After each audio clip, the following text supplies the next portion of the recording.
Muito bem, estamos de volta com o segundo trecho da aula desta quinta semana, disciplina Economia de Empresas. Meu nome é Luiz Maia, do meu lado, como sempre, meu colega, amigo Luiz Kerli, e a gente está falando um pouquinho sobre o problema de agência, né?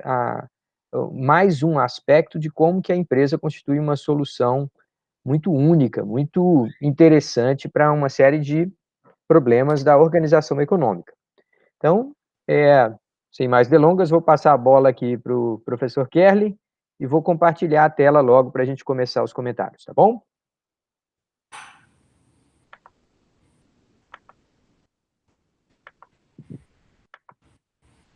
Muito bem. Então, não sei se já maximizou aí a tela, eu acho que está...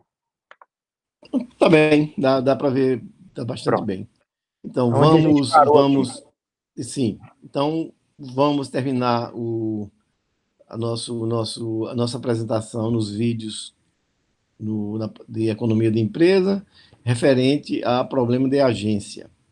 Nós já tivemos um vídeo muito longo gravado na aula anterior, e vamos hoje, com isso aqui, completar as 2 horas de vídeo que nós nos comprometemos a gravar todas as semanas.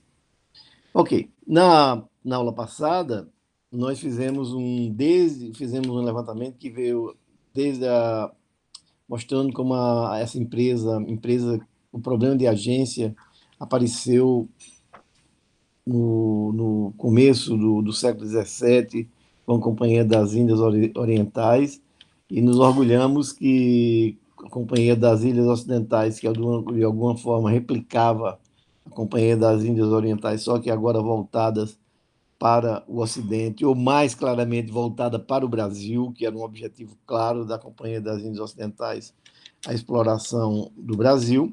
Então, chegamos aqui na invasão holandesa, na ocupação holandesa, e ficou claro para nós que o grande príncipe Maurício de Nassau, na verdade, visto do ponto de vista da nossa disciplina, era um CEO de uma grande empresa pública não no sentido de estatal, pública no sentido de que não era uma empresa fechada, empresa aberta, talvez melhor do que pública seria dizer uma empresa aberta, com financiadores, compradores de cotas dessa empresa principalmente na Holanda, no mercado da Holanda, com uma diferença muito grande, por exemplo, das empresas portuguesas, que na verdade não era exatamente uma empresa, eu chamei na aula de um empreendimento. Você montava um empreendimento, que era procurar o caminho das Índias e tudo mais, comprar e vender produtos da Índia e explorar e colonizar e tudo mais, beleza? Mas a Companhia das Índias Ocidentais era uma coisa diferente, e da mesma forma a Companhia das Índias Orientais era uma empresa no sentido que não foi formada para um empreendimento, era uma empresa que basta dizer que perdurou até finalzinho mesmo do século XVIII. Então, quase que você teve uma empresa formada em 1600 e chegando em 1800. Quer dizer, não é brincadeira. Então, uma empresa que durou 200 anos. Então, aquilo realmente era uma empresa. Procura nas empresas que você conhece hoje qual é a que tem 200 anos. Né? Isso não é fácil, né? Não é nada fácil de encontrar. Então, a Companhia das Índias Ocidentais começou seu grande trabalho em Pernambuco e saiu daqui já em 1620, 1650, né? Chegou em 1654, com 24 anos de ocupação, 7 anos de Maurício de Nassau como CEO dela aqui em Pernambuco. E a gente viu que Pernambuco, o glorioso Pernambuco, estava digamos, na vanguarda das modificações da a forma das empresas no século XVII, no início do século XVII. Beleza. Terminamos a aula de ontem com um ponto importante dos problemas gerados na empresa quando você separa a gestão da posse, que é o problema do consumo no trabalho, né? Que é aquele consumo que Luiz usou a palavra certa, consumo ostentatório, né? Um consumo onde os gastos da empresa com ele são maiores do que os resultados daqueles gastos. Então, geralmente, instalações luxuosas, automóveis muito caros e jatinhos são hoje símbolos desse gasto ostentatório. Mas fizemos uma ressalva. Não é que qualquer jatinho é um gasto ostentatório. Não se pode nem imaginar que um CEO de uma empresa muito grande com ações, que tem que ter ações em várias partes do país e mesmo do mundo, vá utilizar aviões de carreira ou mesmo alugar, está sempre alugando jatinho. É natural que isso aconteça, que eles próprios, como a gente vê no Brasil, os próprios cantores, principalmente os cantores sertanejos e tal, que compram seus próprios aviões, às vezes seus próprios jatinhos, porque precisam realmente. Então, aquilo, não estou falando desse tipo de gasto, estou falando daquele gasto que é feito como uma forma de ostentar, porque simplesmente o agente tem essa capacidade, o principal, quer dizer, o controlador do capital, muitas vezes perde essa capacidade de controlar completamente as ações do agente e dar margem a esse tipo de gasto. Aí que acabamos dando exemplo, eu falei de uma empresa que eu vi acontecer recentemente, que concessionária de automóvel, que queria comprar mais duas outras no Pará, na verdade, assumir duas outras no Pará, e a montadora falou, concordo, desde que você compre um avião.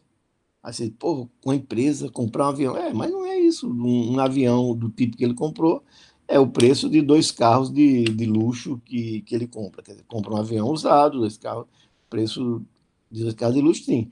Ok, por quê? Porque naquela área do Brasil as distâncias são muito longas e se você ficar, como no caso deles, com quatro representações distantes, em média 600 quilômetros, não, 600 quilômetros uma da outra, mas tem uma próxima. Então, três delas distantes, como 600 quilômetros, 700 quilômetros, e a outra, duas próximas. Então, é difícil de fazer isso de automóvel.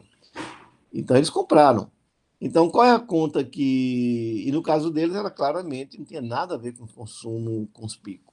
Até porque compraram um avião consumo ostentatório. Um avião simples, nem piloto contrataram, sim, contrataram, o piloto serve a eles e a outros que têm avião e tal. E assim vai. Eu só quero dizer que não é comprar um avião que é um consumo ostentatório. Não é ter uma sede de luxo que é consumo ostentatório. Não é ter obras de artes caras numa empresa, não. Muitas vezes uma empresa tem obras de arte como uma forma de investimento, ou como uma forma de mostrar o seu requinte, seu bom gosto. Um escritório de advocacia, muitas vezes, eu falei o caso que eu fui recentemente no escritório aqui, assim, estava cheio de quadros de Samico na parede, não era nada demais, não era nada de menos, mas 50, 60 mil reais tinha de quadros de gravura de Samico e tal. Então, isso dá uma imagem do escritório como um escritório refinado, de bom gosto e tudo mais e tal.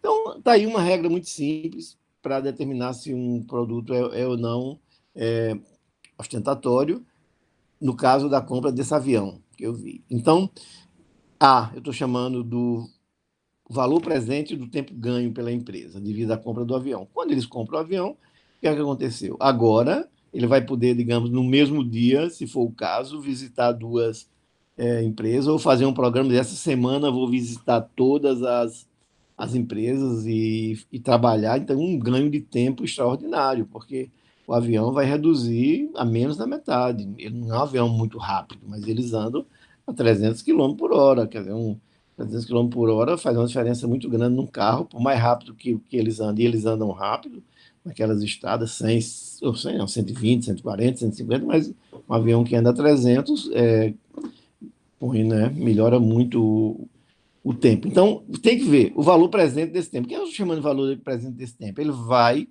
poupar tempo esse mês, no próximo mês, durante um período muito longo. Não cria um fluxo de tempo que vai ser poupado. E esse tempo tem valor. Esse tempo tem um valor econômico. Então, eu tenho que imaginar quanto vale aquele tempo, né? Posso imaginar isso no caso deles, pelo prolabore, se eu for no caso do executivo, pelo salário, e tentar trazer aquilo, tentar não, e trazer aquilo para o valor de hoje, numa série normal, com a taxa de juros prevista. Ok, então qual o valor desse tempo? Aqui vale tanto. Ok, isso é o que ele ganha. O que é que ele perde? Ele perde o que ele pagou pelo avião, ele perde o que perde no sentido, eu estou falando custo-benefício. O que é o custo? O benefício é o tempo que ele ganha, o valor do tempo que ele ganha. E qual é o custo? O custo é o custo da manutenção do avião, da compra do avião, não é? E da utilização do avião, combustível e tudo mais. Ok. Então, tem que saber quanto custou o avião, tem que saber quanto custa a manutenção e a utilização, piloto, combustível e tudo mais.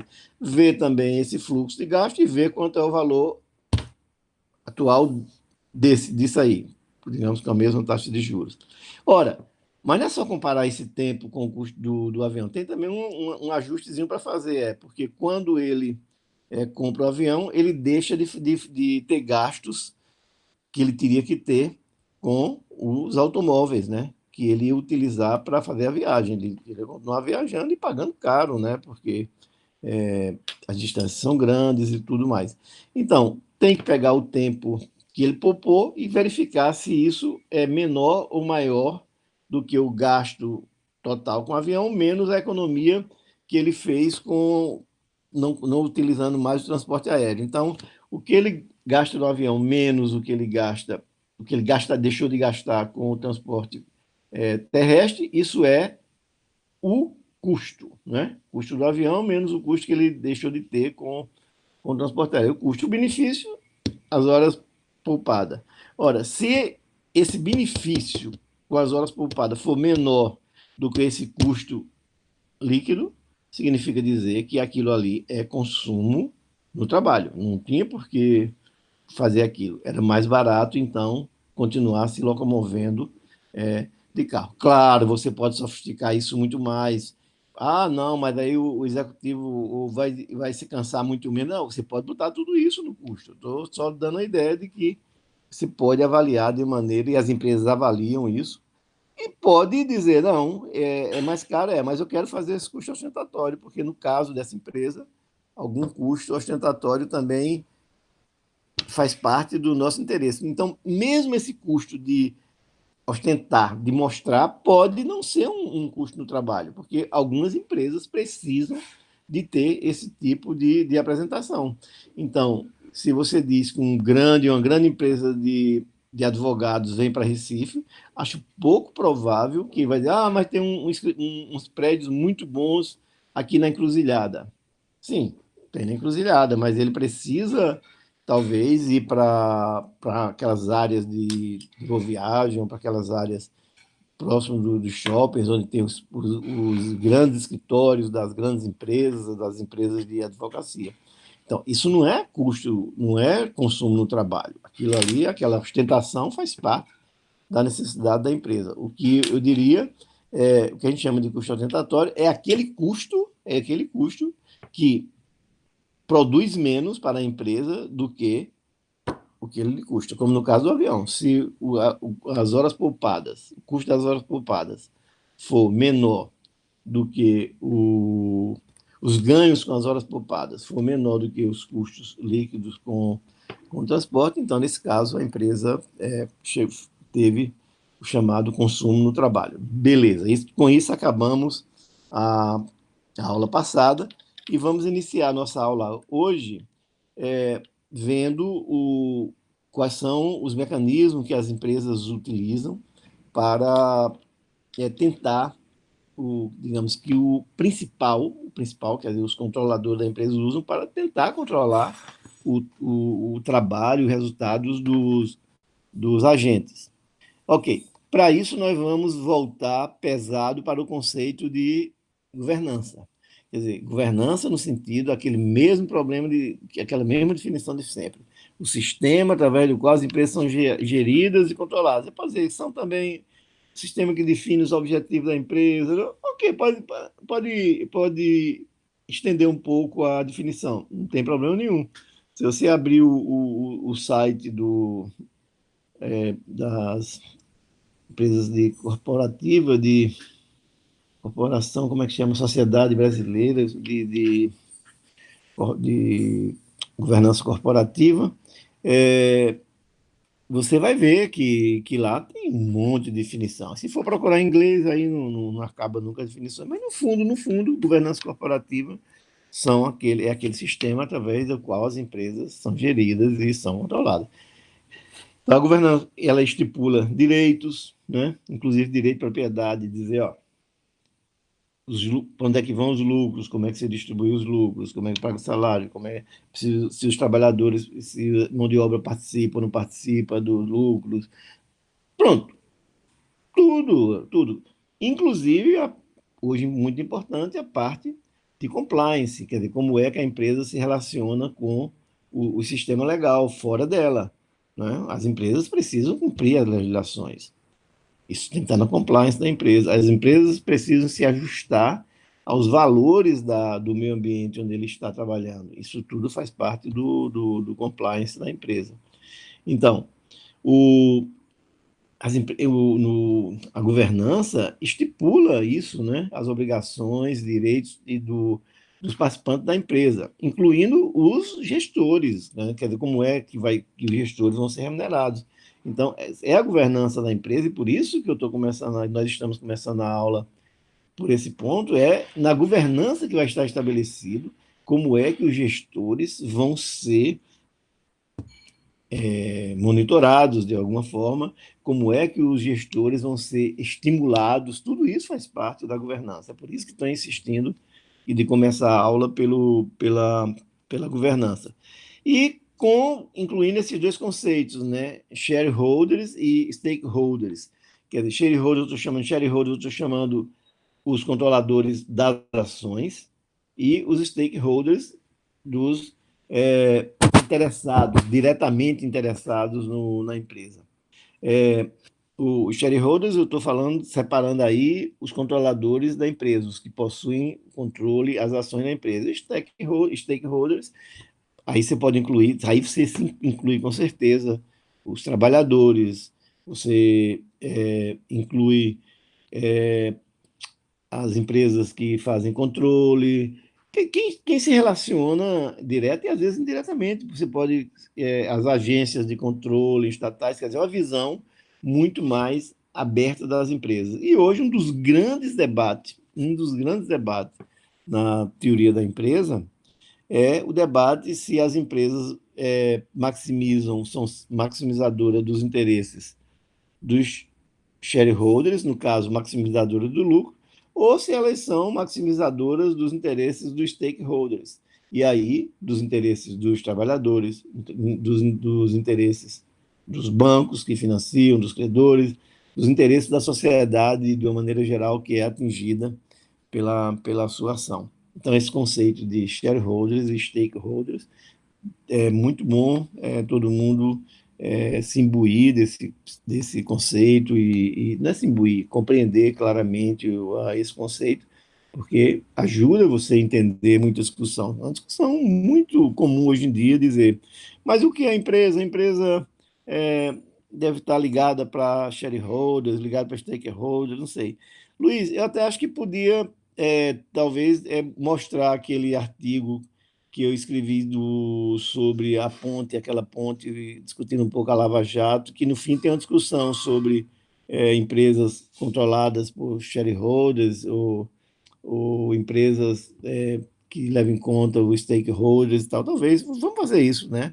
Botar disponível aquele artigo para lá, para pelo menos eles verem um final, aquela parte de discussão. Então, essa é uma discussão muito importante, muito importante.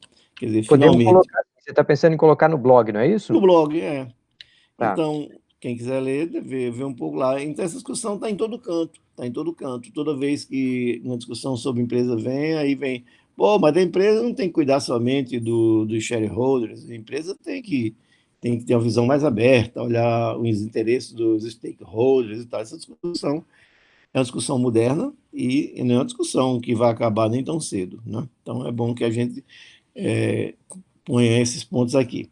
Então, o que é que nós vamos fazer na aula de hoje? Pronto. Digamos que a parte da aula técnica vamos começar exatamente agora. A gente vai ver como é que as empresas controlam os incentivos, quer dizer, que tipo de incentivo a empresa pode gerar para que o quê? Para que os agentes ajam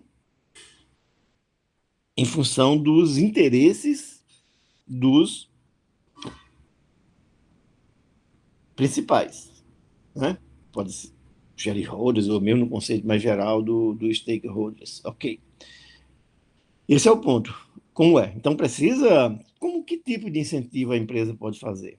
A gente sabe que um tipo de incentivo mais comum é dizer participação nos lucros. Se ganhar dinheiro, um pedaço é seu. Ou as empresas podem dizer, não, você vai ganhar um fixo e uma parte, uma outra parte em função dos resultados. Tem coisas mais agressivas, tem outras menos agressivas. Mas o normal, um, um agente ele tem uma parte fixa da sua remuneração e uma parte que vai depender do resultado. Esse é o esquema mais comum. Por exemplo, isso depende muito de cultura. Nos Estados Unidos, é uma coisa assim, mais do que 100%. A parte de incentivo, em média, nos Estados Unidos, passa de 100%. Acho que é uma coisa como 110%, alguns 120%. Então, se o cara ganha 1 milhão por ano, geralmente ele tem incentivos de mais de 1 milhão se ele cumpre determinadas metas. Mas isso não é assim na Alemanha, por exemplo, Alemanha, Holanda, aquela parte não é assim. Por quê? Porque as empresas lá são bem diferentes das americanas. As americanas são muito mais geridas no sentido de preservar ou em função dos interesses dos shareholders. Mas na Alemanha, na Holanda, não. O conselho fiscal uma empresa na Alemanha, típico, esse conselho fiscal típico tem absolutamente certo vários representantes dos trabalhadores. Coisa que é impensável nos Estados Unidos, isso não está de longe de ser o comum. E, acima de tudo, aí sim não tem nos Estados Unidos nem no Brasil, bancos. Os bancos são metidos na administração das empresas na Alemanha e na Holanda, e não é o caso no Brasil.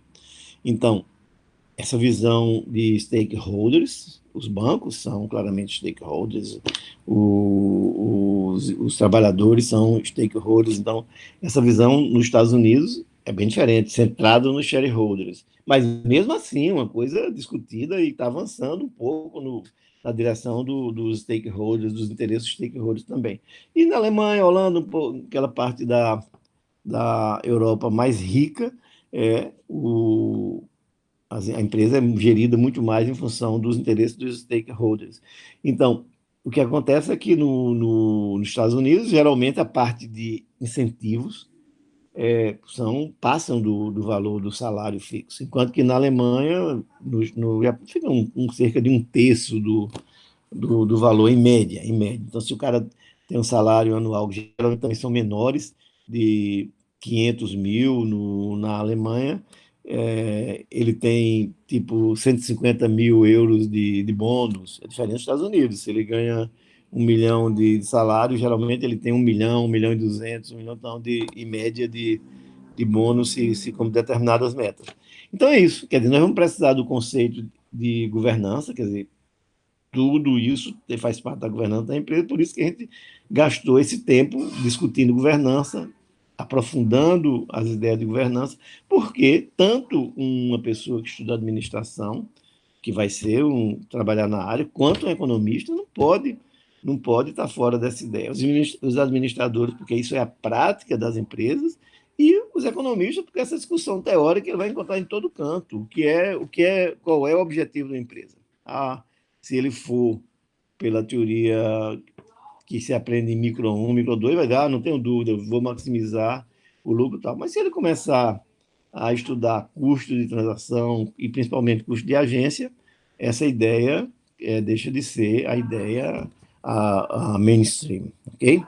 Pronto. Então é para isso que a gente começou, é por isso que a gente começou pela parte de governança, para entender que essas decisões, tanto de criar incentivos quanto de criar controles internos ou externos, são decorrência, ou não são decorrência, mas estão presentes na governança da empresa. Ok? A governança como sistema, né, como a gente está vendo, um sistema aqui de controle e gestão da empresa. Beleza. Pronto. Então, a gente vai ter o cuidado de tentar não se empolgar muito com essa coisa tão empolgante, que o vídeo de ontem ficou em 1h20, não é pouco. Então, vamos tentar ser mais objetivos aqui. Já gastamos o tempo lá fazendo aquela introdução necessária sobre governança. Ok. Digamos, formas de enfrentamento do problema de agência utilizando a governança corporativa. Governança está escrito errado aí, bota um N a mais, governança corporativa. Quais são eles? Contratos de incentivos, né?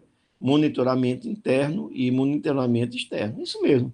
As empresas fazem contratos de incentivo, quer dizer, para incentivar os agentes a agir no interesse do principal, né? E no curso que a gente dava presencial, havia toda uma parte bem matematizada de como é que se fazia esses contratos, qualidade dos contratos, discussão dos contratos. Aprendia-se um pouco de decisão em condições de incerteza, informação completa. Isso tomava um tempo enorme e também tinha uma turma muito mais homogênea. Eram as pessoas que já tinham passado pela cadeira de cálculo, pela cadeira de estatística, pela cadeira pelo menos uma cadeira introdutória de economia. Estou falando de administração. Em economia tinha visto muito mais. Então, aqui, como o curso está recebendo, e são muito bem-vindos pessoas que ainda não tiveram essa formação, a gente vai deixar de lado essa parte mais forte matematicamente do curso, mas a gente espera, quando avalie esse curso ao seu final, que a gente, numa próxima versão, que já temos mais domínio dessa forma de classe, a gente volte à parte mais matemática do curso. Então, vamos agora caminhar no sentido de ver como são os contratos de incentivos mais comuns, como se dá o monitoramento interno, o monitoramento externo e, mais uma vez, ressaltando que isso está associado à governança corporativa. Contratos de incentivos. Uma forma muito comum de contratar um empresário, incentivar um agente, não é contratar um empresário, incentivar um agente através de bônus por resultados obtidos. A empresa fixa metas, digamos, se essa meta não necessariamente de lucro, mas pode ser tipo faturamento. Se o faturamento crescer 50%, você ganha um bônus de 100% do seu salário. Se a agência atingir pode ser conseguir atingir uma meta de lucratividade também, você tem esse bônus. Isso é feito através de ações também. Se as ações tiverem a valorização de tantos por cento, que isso é portanto, se o valor da companhia crescer tanto, você tem direito a esse bônus. E pode escalonar esse bônus, escalonar tantos por cento, até tantos por cento, o bônus é tal, até tantos por cento, o bônus vai crescendo e tal. Então, isso é uma coisa extremamente comum na gestão das empresas, associar os resultados com o bônus. É claro, por quê? Porque você põe uma parte do risco nas costas do agente. Imagine que você pagasse um salário fixo a esse agente, qual seria o incentivo para que esse agente se dedicasse integralmente? Eu e Luiz, professor Luiz Maia, colega e amigo, junto com um aluno, Tiago, aluno nosso da graduação. é, Tiago, que tinha boas relações lá na Fiat, nos levou lá na Fiat, bela empresa, uma manhã extraordinária de a gente ver uma empresa top de tecnológico e também top em várias outras áreas, de administração de pessoal e tudo mais, e de movimentação, na parte de ergonomia nem se fala, silenciosa a empresa. Basta dizer a você que as linhas de montagem são reguláveis para que os trabalhadores não fiquem curvados, você pode subir mais um pouco. Né? Então, eles têm uma altura, deu a impressão a gente que eles têm uma altura mais ou menos controlada para que a linha de produção se adapte aos trabalhadores, de modo que ele não faça o esforço em vão de passar o dia todo curvado. Então, estou falando vários aspectos dessa empresa. E eu me lembro que a gente viu lá como ele chamava de plant manager, né? Não é, Luiz? O cara que tomava o gerente geral da empresa. Pronto. Provavelmente uma pessoa naquele cargo ali, ela não tem um salário fixo. Ela não tem um salário fixo, porque se ela tem um salário fixo, imagina o cara vai trabalhar ali em cima da praia. Eu não conheço, imagino que tá gente lá, engenheiros, administradores de alta qualidade. Mas a tentação existe para todos, aquelas praias maravilhosas ali junto, pessoas maravilhosas ali junto, e, pô, o cara tá tentado a dizer, pai, não, hoje eu não vou lá, vou trabalhar, não, hoje eu vou para a praia, achei que eu tenho uma namorada, beleza, durante a semana, no fim de semana, vou continuar na segunda-feira lá e tal. Agora, se o cara trabalha sabendo que boa parte do salário dele está atrelado às metas, ele vai dizer, o diabo, eu não posso deixar de ir lá, porque esse negócio não posso perder a mão de coisa nenhuma. Eu estou dizendo que ele age assim, o plant manager, e eu ajo assim, e vocês, alunos, agem assim, e Luiz Maia age assim. Eu, uma coisa que os economistas têm certeza é que nós respondemos a incentivos. Isso não há dúvida. Nós respondemos a incentivos. Então, os bônus são incentivos. O que, é que são bônus? Incentivos para que os agentes se comportem em função dos interesses do principal. Pronto. Isso é uma definição utilitária dos bônus. Agora, uma forma de se pagar desses bônus é pagar com ações ou opção de compra de ações. Luiz é especialista em opção de compra de ações. Pode até quiser dar uma palavra aí sobre como se dá a opção de compra. Mas muitas vezes os agentes são uma parte do contrato dele é o seguinte: eu vou te pagar com ações. Quer dizer, boa parte do salário vai ser ações. Se você conseguir valorizar essas ações, você está rico, meu amigo. Ou um compromisso de dizer, se você a empresa tiver esse comportamento, essas ações serão vendidas, tudo isso contratado, tudo isso como parte da governança da empresa. Quer dizer, se você conseguir isso aí, você tem o direito de comprar ações a esse tanto. Aí é que entra a questão de opções de compras. Então, isso é uma forma conhecida de incentivar, de incentivos dos agentes, né? Pagamento com ações e opções de compra. Outra forma é contratos temporários. Isso é muito comum, você veja, um caso muito comum de relação agente principal é técnico de futebol. Técnico de futebol. Técnico de futebol é claramente um agente ligado a um principal. Vamos pensar no caso o presidente do conselho do clube, presidente do clube.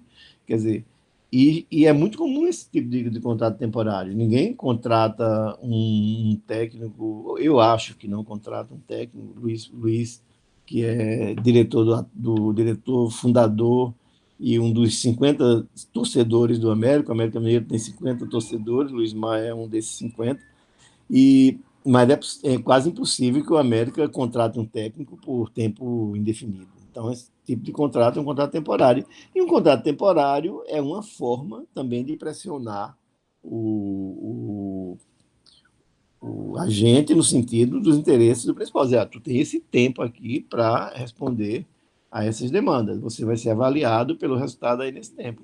Se vire, se vire. E geralmente esses contratos, para garantir as partes, põem multas de parte a parte. Então você está acostumado a ver técnico de futebol faz uma campanha muito aquém do esperado, o clube prefere pagar as multas contratuais do que continuar com o técnico. Jogador de futebol também é assim, né?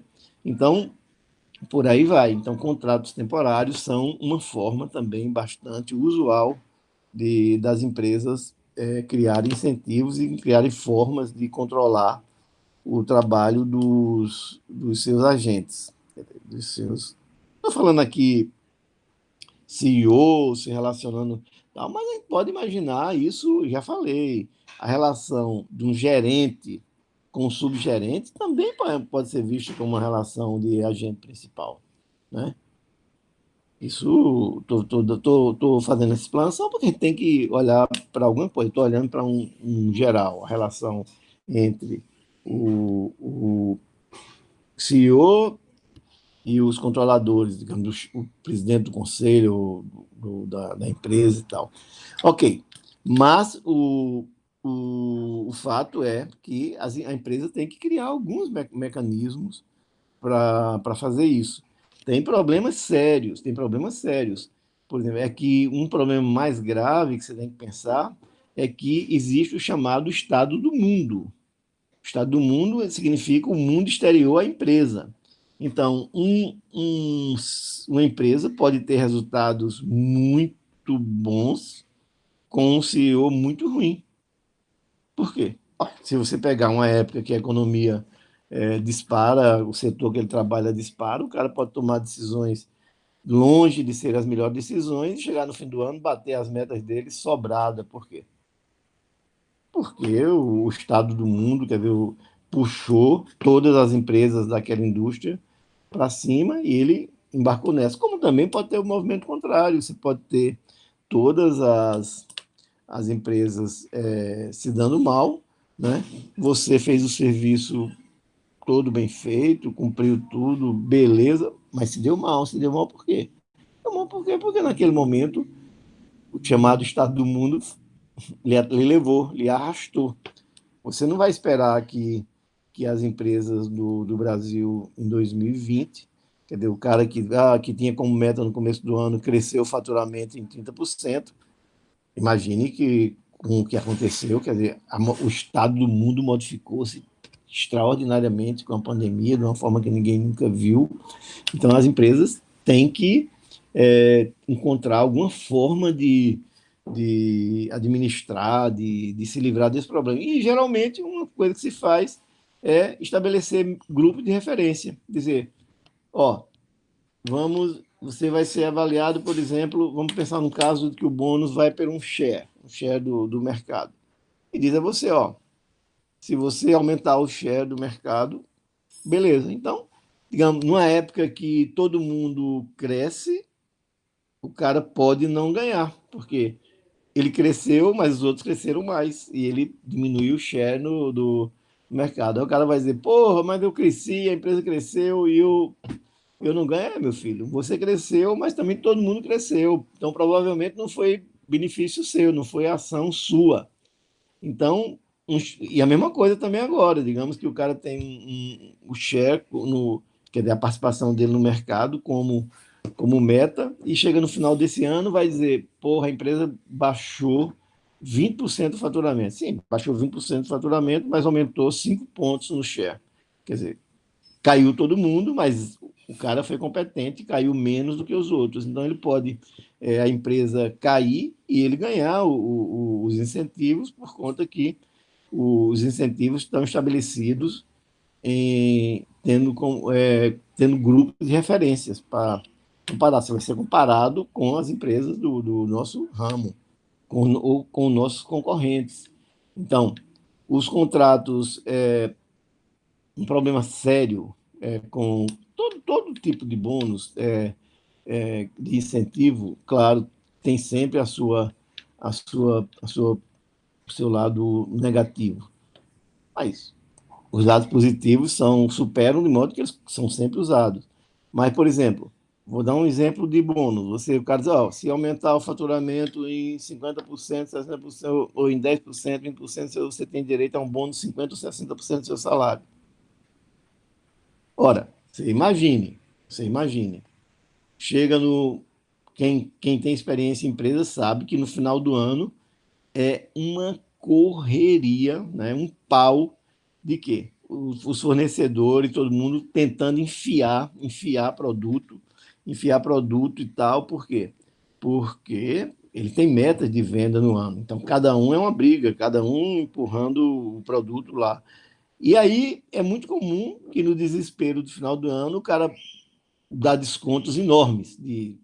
E pode ser que esse desconto que ele está oferecendo são descontos ruins para a empresa, diminui a lucratividade da empresa. Agora, imagine que o bônus dele está baseado no faturamento. Você acha que ele não vai arranjar um jeito de vender até com prejuízo, mas desde que ele consiga bater a meta de faturamento? Então, isso é uma coisa extremamente comum. Extremamente comum. Quando vai fechando os períodos de avaliação, as empresas elas começam, cara, ó, eu tenho uma meta de que meu estoque não pode passar de 10 milhões. Eu estou com estoque aqui de 11 milhões, eu vou te vender esse 1 milhão e você vai me pagar em 12 meses e vou te dar desconto de 20, 30%, mas eu não posso comprar. E o cara insiste e acaba comprando 700, 500 e ele vende a outro e tal. Por quê? Isso pode não ser do interesse da empresa, mas é do interesse total de quem vai receber bônus por faturamento, claro. Por isso que as empresas, às vezes, têm múltiplas indicadores de sucesso. Faturamento, lucro, tudo mais. As ações da mesma forma. As ações da mesma forma. Você promete uma ação, o cara compra ações e aí há um incentivo muito grande para que o cara jogue para a plateia. Quer dizer, jogar para a plateia, no caso da empresa, significa dizer, jogue para o mercado. O principal objetivo dele é o quê? É o objetivo de criar uma imagem da empresa como empresa lucrativa e de forma que as ações, que o valor das ações subam. Claro, o cara tem esse incentivo. E essa é uma das grandes explicações para as fraudes, aquelas fraudes enormes que a gente vê no mercado americano, a fraude das empresas de alta tecnologia, por exemplo, da Aeron, aquele tudo, quer dizer, porque os caras tinham bônus extremamente altos, né? E, portanto, tinha um incentivo muito grande à fraude, né? Um incentivo muito grande à fraude, quer dizer, tinha um incentivo a produzir, mas na hora H também tinha um incentivo à fraude. Dizer, bom, se eu conseguir, como eles conseguiram nas empresas de alta tecnologia, na Aero e tudo, grandes desempenhos, beleza, botei meu dinheiro no bolso, fiquei rico. Alguns foram ficar ricos na prisão, nos Estados Unidos, mas muitos botaram dinheiro no bolso, não foram presos, estão aí ricos. Então, o mercado americano é useiro e vezeiro nisso. Tem um controle muito grande, uma lei muito dura em relação a isso, mas não evita que, de vez em quando, explode um escândalo. Por quê? Porque também os incentivos lá, os bônus, são muito maiores do que na média do mundo. O Brasil, os incentivos estão aí na faixa de 40%. Os Estados Unidos estão 3 vezes isso. Né? Então, o cara está Um muito pequeno mais... alerta aí, doutor. Pois Nós não? estamos passando dos 40 minutos já, tá? Já, tá bom. Então, vamos lá. São problemas. Por exemplo, existem problemas do free riders, que são os caronistas. Caronistas, Luiz? Caroneiros? Você que é... Ou chama free riders mesmo? Os caronas. Os carona. Quer dizer, veja, o cara, geralmente essas empresas modernas têm um controle muito dissolvido. Então, você imagina que o maior controle que tem 10% da empresa, 5% da empresa. Aí o cara diz, eu vou me matar, mas vou botar essa empresa sobre controle. Beleza. Ele gasta o tempo dele, a energia dele, o tempo dele para botar vai para o conselho fiscal e se mata mas consegue botar para fora um CEO que ele não acha que está tocando muito bem, tal, cria todos os problemas do mundo, beleza. Só que ele tem 5%, 95% são aí como carona, vão como carona.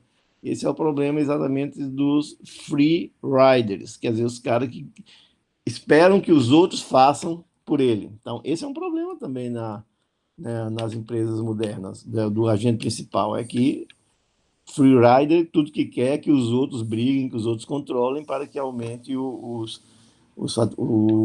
desempenho dele. Pronto. Então, está aí de uma maneira geral a questão dos incentivos, né? Os incentivos são fundamentais para que as empresas, para que os agentes se comportem conforme os interesses dos principais, porém, tem problemas. E a gente está aqui focado em alguns problemas que os incentivos podem gerar. Beleza, Luiz? Vamos embora que os 40 minutos já passaram. Próxima.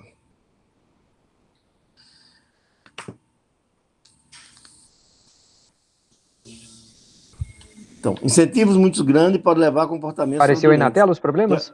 Assim, problemas. Pronto, eu acho que de alguma forma já antecipei isso, né? Metas podem induzir comportamento contrário aos interesses dos shareholders, claro. Isso é muito comum no futebol, por exemplo. Aqui em Pernambuco teve um técnico que ganhava todos os campeonatos. Acho que todo mundo se lembra desse técnico. Foi técnico dos 3 clubes onde ele entrava ganhava. Mas se dizia dele, estou repetindo uma brincadeira que se dizia muito em Pernambuco, é que toda vez que um jogador tomava um gole d'água no campo, ele passava a semana toda sem dormir. Então, você imagine que se você é técnico de futebol e o cara tem um problema no joelho nas 3 ou 4 semanas finais do campeonato. O que é que você vai fazer? Chama o pessoal do departamento médico, todo mundo, bota esse cara em condição de jogo, bota esse cara em condição de jogo. Pô, mas se ele jogar agora, ele pode passar depois 6 meses, 6 meses é outra coisa, a gente vai ter que ganhar esse campeonato e tal, porque as bonificações e tudo vão depender desse desempenho. Então, do ponto de vista do clube, do principal, talvez fosse melhor poupar aquele cara, né?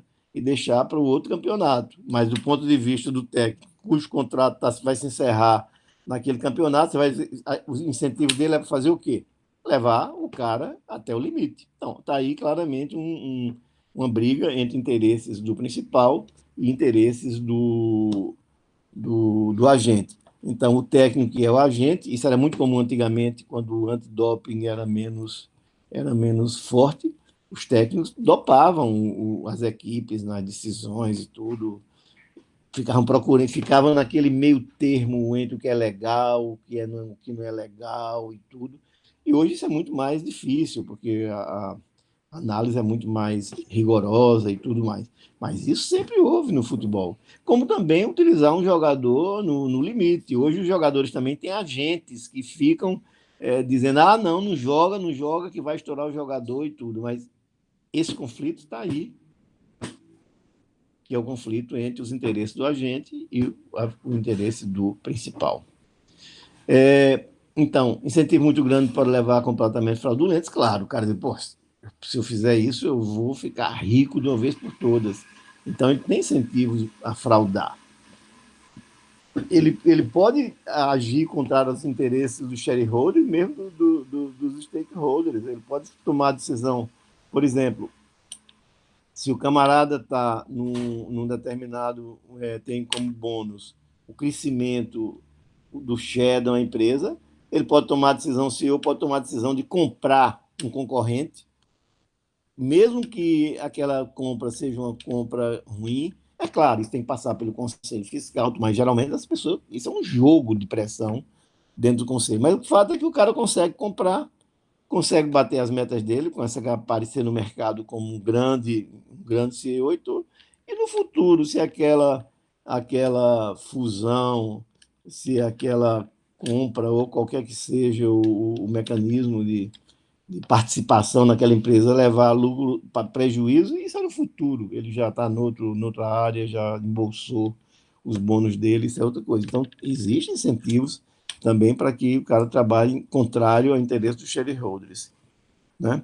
E curto prazo e longo prazo. Essa história, o exemplo que eu dei de futebol é exatamente isso. O interesse do agente pode estar totalmente no curto prazo. Um técnico de futebol cujo contrato acaba no final do campeonato, ele quer ganhar um campeonato e para isso ele faz qualquer negócio, ou quase qualquer negócio. Enquanto que, do ponto de vista do jogador, do ponto de vista, ou do ponto de vista do principal, digamos, no clube, o interesse é dizer, bom, meu interesse não é somente esse campeonato, não. O clube tem. Esse é um patrimônio, os jogadores são um patrimônio do clube. Ninguém vai estourar os jogadores por conta disso aqui. Não, mas não deve fazer nada disso, a gente vai ganhar esse campeonato. O resto se discute depois. Beleza.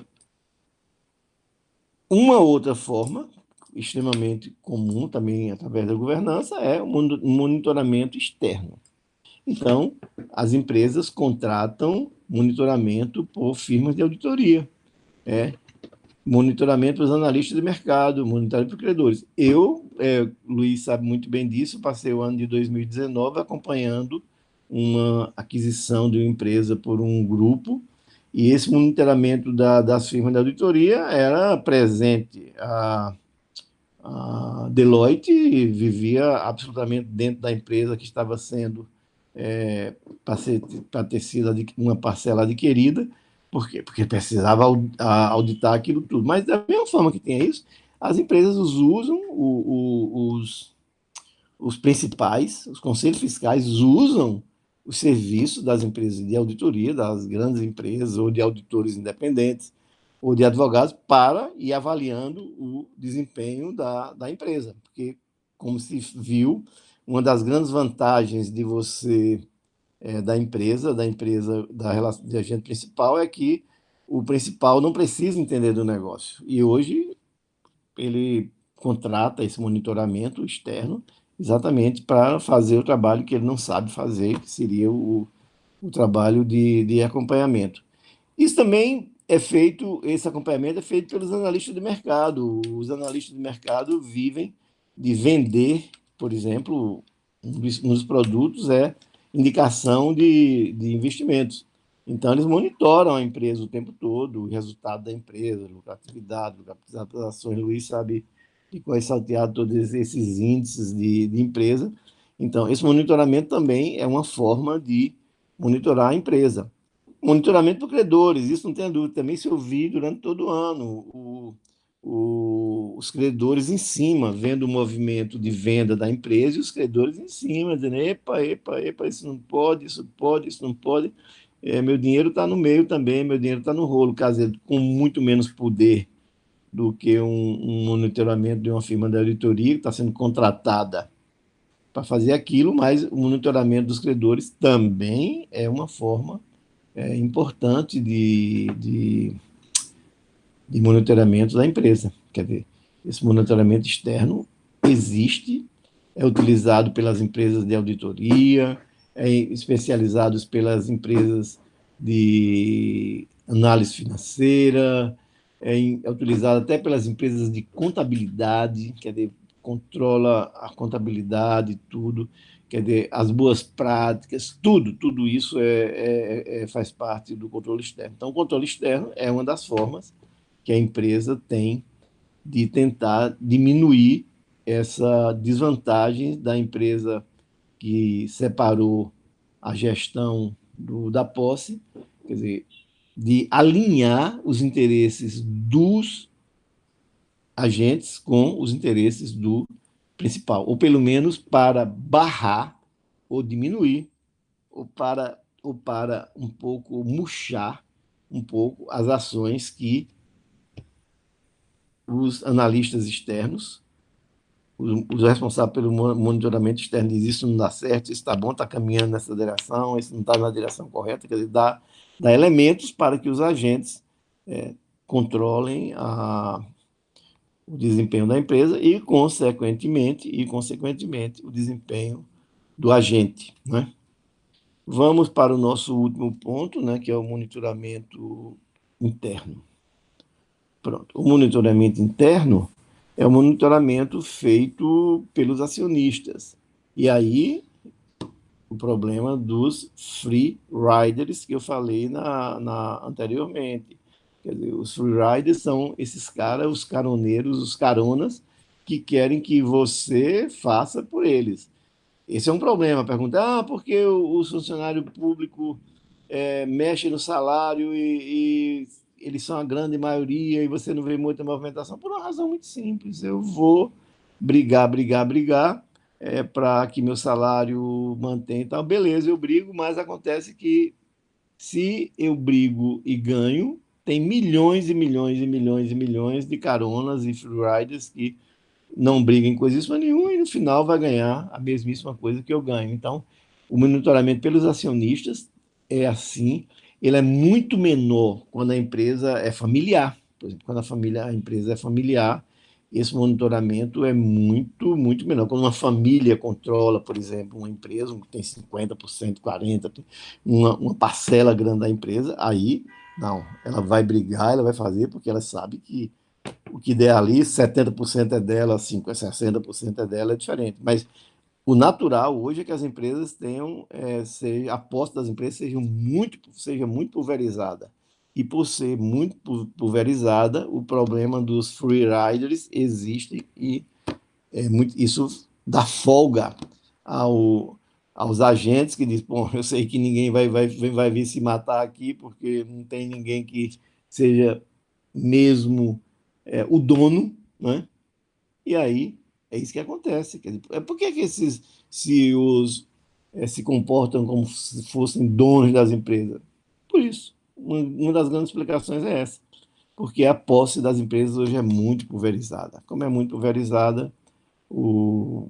acontece que esse problema, cadê dos freeriders, o cara diz, bom, deixa aquela merda lá, porque se eu for me desgastar demais, eu acabo, o que eu vou ganhar não vai valer a pena. Isso é diferente se tem agentes principais que controlam grande parte do capital da empresa. Monitoramento pelo Conselho Fiscal. Isso é uma coisa muito comum. As empresas têm Conselho Fiscal exatamente para isso, para fiscalizar o desempenho da empresa, e um dos pontos desse o comportamento do agente.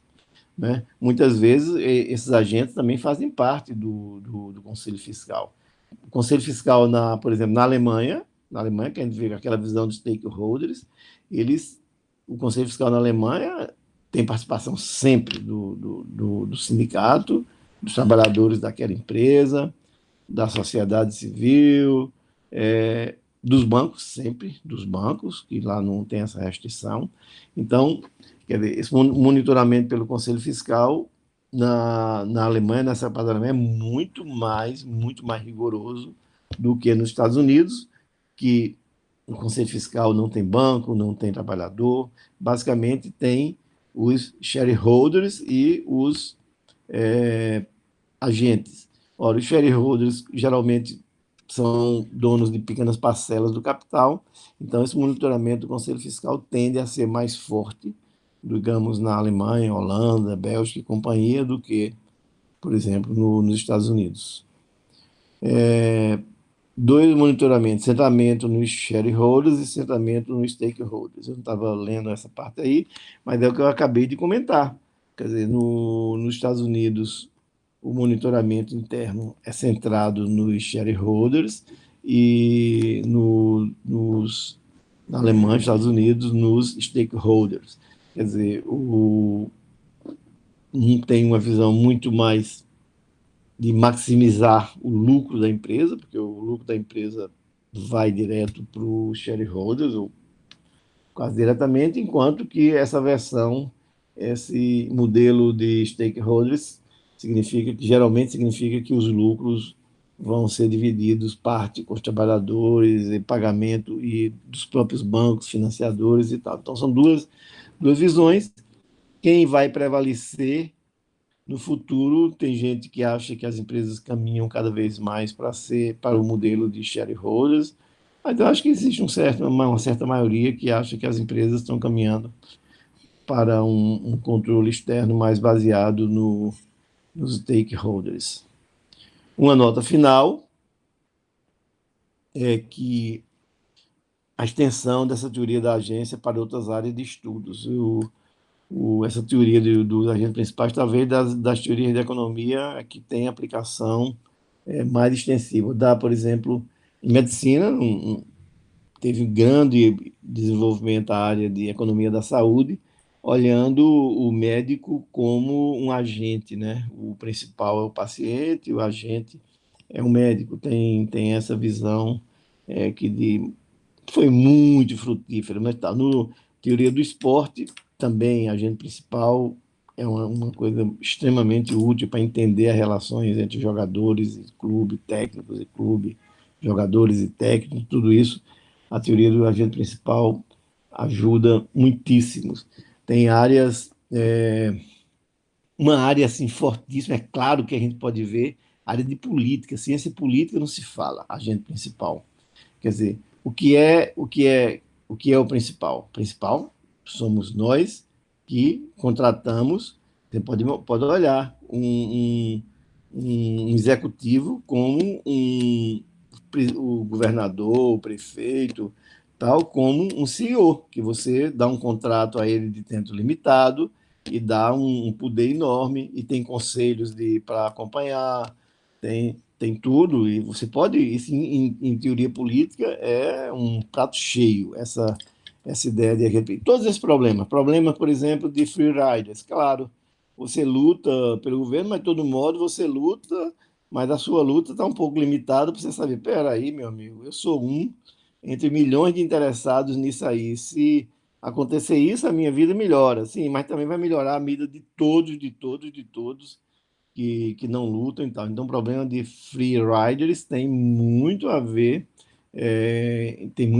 com o comportamento dos eleitores em ciência política. Então, essa é uma área muito que utiliza muitíssimo essas ideias de economia. Então, você vê que uma ciência desenvolve uma teoria e essa teoria vai para muitas e muitas áreas do conhecimento. Estou dando exemplo só esporte, medicina, ciência política, mas tem um monte de. Mercado financeiro nem se fala, né? Nem se fala, né? O que é um aplicador de um dinheiro e o que é uma corretora que aplica o dinheiro. É claro quem é o agente e quem é o principal. Então, está em todo canto.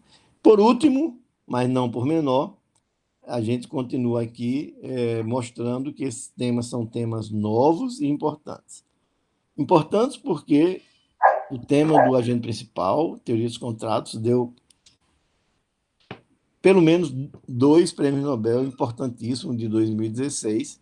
Então está lá esse prêmio Nobel na área e recente, né? Em 2016 tivemos aí esse prêmio Nobel voltado claramente para a área de teoria do agente e para a área de contratos que está intrinsecamente ligada a gente. Descomode não, que nós vamos caminhar e vamos chegar no próximo tema, que é economia comportamental, e você vai ver que aí também tem 2 prêmios Nobel em economia comportamental, já agora no século XXI. Um mais no começo, agora com 2018, né? 2018, prêmio Nobel de Economia, para o tema das nossas próximas aulas. Nossas próximas aulas que vão ser sobre economia comportamental, que nas próximas semanas a gente vai ter economia comportamental. Então, muitíssimo obrigado mais uma vez, que já é praticamente meio-dia.